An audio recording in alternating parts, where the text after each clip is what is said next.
ஒரு நாள் இரவும் நாம் நித்திரை செய்யும் போது ஒரு ஓய்வு உண்டாகிறது. காலை எழும்பும்போது ஒரு புதிய நாள், புதிய காரியம், புதிய சிந்தை, புதிய எண்ணத்தோடு எழும்பணும். ஆண்டவருடைய கிருபையும் காலைதோறும் புதிதாய் இருக்கிறதாம். ஒவ்வொரு நாளும் புதிதாய் அவர் நடத்துவார்.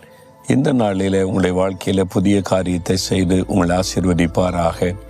சரி, ஆண்டவர் எனக்கு என்ன வசனம் வச்சிருக்கிறார் அப்படின்னு கேட்குறீங்களா?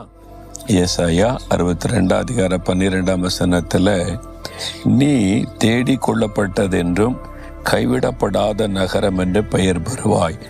உங்களை குறித்து ஆண்டு சொல்றார், என் மகனே, என் மகளே, நீ தேடி கொள்ளப்பட்டவன், தேடி கொள்ளப்பட்டவள் என்று பெயர் பெறுவாய். அது மாத்திரமல்ல, கைவிடப்படாத ஒரு மகன், மகள் என்று நீ பெயர் பெறுவாய். மற்றவங்க உங்களை பார்த்து சொல்லுவார், நீ தேவனால் தெரிந்து கொள்ளப்பட்டவன், நீ தேவனால் தெரிந்து கொள்ளப்பட்டவள், நீ கைவிடப்படாதவன், ஆண்டவர் உன்னை கைவிடவில்லை என்று மற்றவர்கள் உங்களை பார்த்து சொல்லுகிற ஒரு ஆசீர்வாதம்.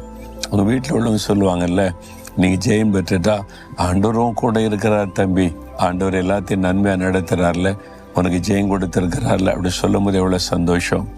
மகளே, ஆண்டவரும் கூட இருக்கிறாரு, அதனால தான் ஆண்டவர் உன்னை கைவிடலை பார்த்தியா, நீ கேட்டதை செஞ்சிட்டார் பார்த்தியா, அப்படி சொல்லும் போது உள்ளத்தில் சந்தோஷம் இல்லை? அதுதான்.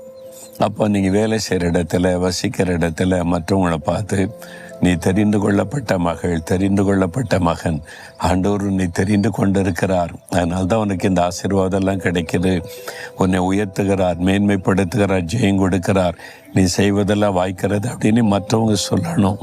அப்போது ஆண்டவர் அப்படிப்பட்ட ஒரு ஆசீர்வாதத்தை உங்களுக்கு கொடுக்க விரும்புகிறார். உங்களை பார்த்து தான் பேசுகிறார்.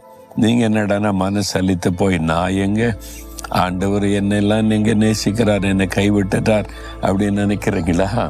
அவர் எப்படி உங்களை கைவிடுவார்? ஏன்னா அவர் தேடி கண்டுபிடிச்சு உங்களை பிரித்து எடுத்திருக்கிறார்ல, உங்களை தேடி கண்டுபிடிச்சிருக்கிறார். உங்கள் ஊரில் எவ்வளோ மக்கள் இருக்கிறாங்க எல்லாம் யோசித்து பாருங்க. உங்களுடைய கிராமத்தில், உங்கள் பட்டணத்தில், உங்களுடைய மாவட்டத்தில் லட்சக்கணக்கான மக்கள் மத்தியில் அப்படியே தேடி கண்டுபிடிச்சு, இந்த மகன் எனக்கு வேணும், இந்த மகள் எனக்கு வேணும், நான் கூட இருந்து நடத்தணும், என் பிள்ளையா இருக்கணும்னு கண்டுபிடிச்சிருக்கிறார்ல, எவ்வளோ பெரிய பாக்கியம். நான் யோசித்து பார்ப்பேன், எங்கள் மாவட்டத்தில் இத்தனை மக்கள், லட்சக்கணக்கான மக்கள் இருக்கிறாங்க, எங்கள் கிராமத்தில் ஆயிரக்கணக்கான மக்கள் இருக்கிறாங்க, என்னை போய் அவர் தேடி கண்டுபிடிச்சிருக்கிறாரு. அதை நினைச்சாலே ஒரு ஆச்சரியம் தானே உங்களுக்கு.